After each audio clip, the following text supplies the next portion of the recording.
کہ ان کو کہا کہ آپ سینٹ کے لیے اہل ہیں، آپ دوبارہ سینیٹر بن جائیں گے، آپ کا جو وہ سارے نوٹیفکیشن جو نیا الیکشن تھا، نثار کھوڑو جیتا تھا، وہ سارا ختم، آپ سینیٹر بنیں گے اور آپ پھر عدالت میں یہ بیان دے دیں کہ ہاں جی آپ اس سے ریزائن دیں گے۔ جیسے یہ کون سا ریزائن ہے اور یہ کیا، یا تو آپ ان کو تاحیات رہنے دیں۔ یہ انوکھے جو ریلیف ہیں یہ ہماری عدالتوں میں ایک بڑا ہی عجیب ایک معاملہ ہے اور ہم اس پر کچھ کہہ نہیں سکتے، ہماری مجال نہیں ہے۔ بہرحال بالکل ایسے ہی اب یہ کیونکہ عمران خان کا معاملہ ہے تو پھر عمران خان کا معاملہ تو ان کو تو ضرور طلب کیا جائے گا، عمران خان جو ہے اس کو تو طلب کیا جائے گا۔ اب اس میں محسن شاہ نواز رانجھا جو مسلم لیگ نون کے MNA ہیں وہ بھی پیش ہوئے، ان کے وکیل بھی پیش ہوئے، انہوں نے عدالت سے کہا کہ جناب ہم بھی اس استغاثہ کیس میں مدعی بننا چاہتے ہیں، تو انہوں نے کہا آپ مدعی نہیں بن سکتے، اس میں مدعی الیکشن کمیشن ہی بن سکتا ہے، آپ الیکشن کمیشن کو کہیں وہ آپ کو بطور گواہ اس میں رکھ دے، ہم نہیں آپ کو اس میں مدعی رکھ سکتے۔ بہرحال عدالت نے جو پروسیکیوشن ہے ان کو کہا ہے کہ وہ آپ دلائل دے، سمننگ پر 12 دسمبر کی تاریخ مقرر کی ہے، 12 دسمبر کو عدالت جو سمننگ ہے اس پر سماعت کرے گی اور دیکھے گی کہ آیا عمران خان کو طلب کرنا ہے یا نہیں کرنا۔ اگر جسٹس عامر فاروق صاحب نے 13 دسمبر کو کوئی ریلیف دے دیا اور فائنل آرگومنٹ سن لیا اور فیصلہ ہفتوں کے لیے محفوظ نہ رکھا تو پھر تو یہ معاملہ آگے چلے گا، اور اگر عامر فاروق صاحب خارج کرتے ہیں پاکستان تحریک انصاف کی اپیلیں، پھر یہ معاملہ سپریم کورٹ میں چلا جائے گا اور وہاں امید کی جاتی ہے کہ سپریم کورٹ میں کوئی نہ کوئی ریلیف مل ہی جائے گا۔ اسلام آباد ہائی کورٹ میں جب تک سابق چیف جسٹس تھے اطہر من اللہ صاحب چیزیں بڑی بیلنس چاہ رہی تھیں، تو اب عوام الناس کو یہ لگ رہا ہے کہ بڑا سخت ایک انوائرمنٹ آ گیا ہے اور بالکل قانون کے مطابق سب کچھ ہو رہا ہے۔ اب ہم آ جاتے ہیں سپریم کورٹ آف پاکستان میں جو عمران خان کی نیب ترامیم کے خلاف درخواست ہے اس پر اہم سماعت ہوئی ہے، اور یہ کل سماعت ہوئی تھی اور اس میں نیب کو احکامات جاری کیے گئے ہیں۔ یہ 3 رکنی بینچ ہے، چیف جسٹس عمر عطا بندیال صاحب اس کی سربراہی کر رہے ہیں، جسٹس اعجاز الحسن صاحب اور جسٹس منصور علی شاہ صاحب، یہ 3 رکنی بینچ ہے جو سماعت کر رہا ہے۔ اب جو 3 رکنی بینچ میں جسٹس منصور علی شاہ صاحب ہیں وہ تو بار بار ایک ہی سوال فرما رہے ہیں کہ آپ کی بحث کب ختم ہوگی، آپ کے دلائل کب ختم ہوں گے۔ پہلے میچ دیکھنا تھا تو میچ کی وجہ سے کہا گیا تھا کہ آپ دلائل یا آپ ختم کر دیں یا آپ دلائل دیتے رہیے گا، تو ہم اس میں جو ہے وہ میچ دیکھ لیتے ہیں۔ اب اس میں جو معاملہ ہے وہ یہ ہے کہ آپ کی دلائل کب ختم ہوں گے۔ بہرحال ان کی جانب سے عدالت میں مزید دلائل بھی دیے گئے اور ان دلائل میں جو کہا گیا کہ زیر التوا جو تحقیقات کے حوالے سے بھی جو سپریم کورٹ آف پاکستان نے حکم دیا وہ بھی میں آپ کو بتاؤں گا۔ پہلے میں آپ کو خواجہ عارف صاحب کے آخری دلائل بتا دوں۔ خواجہ عارف صاحب نے اپنے دلائل میں کہا کہ سپریم کورٹ ماضی میں بھی قانون سازی کی ہدایت دے چکی ہے،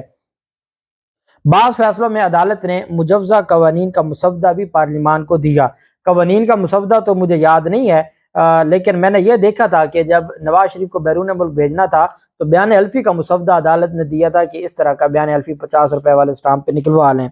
بہرحال خواجہ عارف صاحب نے کہا کہ ماضی میں قانون سازی کی ہدایت دے چکی ہے عدالت، اور اس میں مثال دی کہ جیسے آرمی چیف کے حوالے سے، آرمی چیف کی جو مدت ملازمت ہے اور ایکسٹینشن ہے اس پر بھی سپریم کورٹ آف پاکستان نے ڈائریکشن دی تھی کہ آپ اس پر قانون سازی کریں اور پارلیمنٹ کو ڈائریکشن دی گئی تھی۔ اس کا مطلب یہ ہے کہ سپریم کورٹ ڈائریکشن دے سکتی ہے، اور یہی وجہ ہے کہ انہوں نے کہا کہ ماضی میں بھی ایسا ہوتا رہا، بعض فیصلوں میں عدالت نے مجوزہ قوانین کا مسودہ بھی پارلیمان کو دیا۔ نیب ترمیم سے وہ کیسز بھی دوبارہ کھلیں گے جن میں فیصلے ہو چکے ہیں۔ نواز شریف کا کیس ہے، اب نواز شریف کے کیس میں فیصلہ تو ہوا ہے لیکن وہ دوبارہ کھل جائے گا، چونکہ نیب ترمیم میں بھلے جن کو پہلے سزا ہو چکی تھی، یہی تو خواجہ عارف صاحب ان کو بات سمجھا رہے ہیں کہ حضور جو اربوں روپے پلی بارگین میں آپ لے چکے ہیں، حکومت یا ریاست لے چکی ہے، وہ سارے کیسز بھی اگر آپ اڑانے بیٹھ جائیں گے نیب ترمیم کو، کیونکہ اب اس کا اطلاق تو نیب جب سے آیا ہے تب سے ہوگا، تو جب جتنے لوگ پلی بارگین کے ذریعے پیسے دے چکے ہیں ان کو آپ واپس کرنے پڑیں گے، جن کے کیس نہیں آتے، جن کو سزا ہو چکی ہے ان کی سزائیں ختم ہو جائیں گی، تو اس وجہ سے یہ معاملہ بہت آپ کے ہاتھ سے نگل جائے گا اور ریاست کے پاس پہلے کچھ دینے کو نہیں ہے تو آپ کیا کریں گے۔ یہی بات خواجہ عارف صاحب نے کہی کہ نیب ترمیم سے وہ کیسز بھی دوبارہ کھلیں گے جن میں عدالتیں فیصلے کر چکی ہیں۔ خواجہ عارف صاحب نے کہا کہ جو NRO کیس تھا اس میں بھی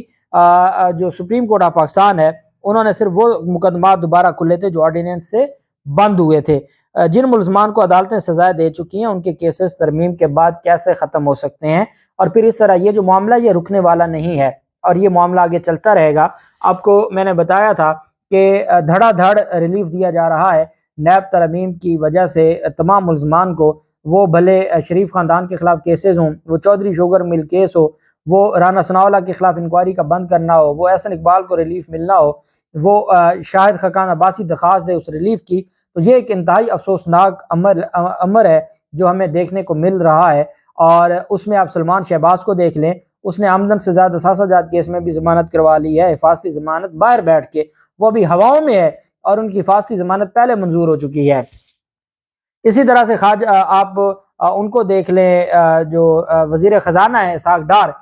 انہوں نے ان کے جتنے بھی اثاثے ضبط کیے گئے تھے وہ تمام بحال کر دیے گئے ہیں، اور ہماری عدالت ابھی تک 25-26 سماعتیں ہو چکی ہیں اور اسی معاملے کو لے کر بیٹھی ہے۔ بہرحال خواجہ حارث صاحب نے کہا کہ جن ملزمان کو عدالت نے سزائیں دے چکی ہیں ان کے کیسز ترمیم کے بعد کیسے ختم ہو سکتے ہیں، یہ معاملہ بہت گمبھیر ہوگا۔ بہرحال جسٹس منصور علی شاہ صاحب نے عمران خان کے وکیل سے استفسار کیا کہ آپ کے دلائل مکمل ہو گئے ہیں، کب ہوں گے؟ جس پر انہوں نے کہا کہ مجھے 2 دن درکار ہیں، میں مزید 2 دن میں اپنے دلائل مکمل کر دوں گا۔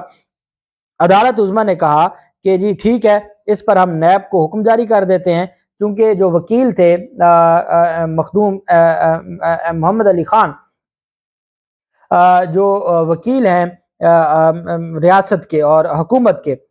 شہباز شریف حکومت کے جو وکیل ہیں، مختوم صاحب نے کہا کہ اس میں آپ نیب سے دوبارہ وضاحت پوچھ لیں، نیب ترامیم کی حمایت کرتی ہے یا نہیں۔ پہلے انہوں نے ایک مشکوک سا جواب دیا تھا، تو سپریم کورٹ آف پاکستان نے حکم دیا کہ نیب سے تحریری جواب مانگتے ہوئے کہا کہ واضح بتایا جائے کہ نیب ان ترامیم کی حمایت کرتا ہے یا نہیں کرتا۔ ترامیم کی حمایت کرے گا تو اس کا مطلب ہے نیب احتساب نہیں چاہتا، مخالفت کرے گا تو کیسے اپنی امپورٹڈ حکومت کی مخالفت کیسے کر سکتا ہے۔ دوسرا، عدالت نے یہ بھی کہا کہ زیر التوا تحقیقات میں مقدمات کی مالیت کی تفصیلات بھی طلب کر لیں، اور یہ مختوم علی خان صاحب کی طرف سے یہ فرمائش تھی کہ ان سے جواب طلب کر لیا جائے، وہ جواب طلب کیا گیا ہے۔ عدالت نے کہا ہے کہ جی سوموار کو اب سماعت ہوگی، خواجہ حارث صاحب 2 دن میں اپنے دلائل مکمل کریں گے، اور مختوم علی خان صاحب جنوری سے، اگلے سال کی جنوری سے اپنے دلائل شروع کریں گے۔ اور کون جیتا ہے تیری زلف کے سر ہونے تک، یہ پتہ نہیں جو نیب ترمیم کا معاملہ ہے یہ کب تک آگے چلے گا۔ اللہ پاک پاکستان کا حامی و ناصر ہو۔ بہت شکریہ، اللہ حافظ، پاکستان زندہ باد۔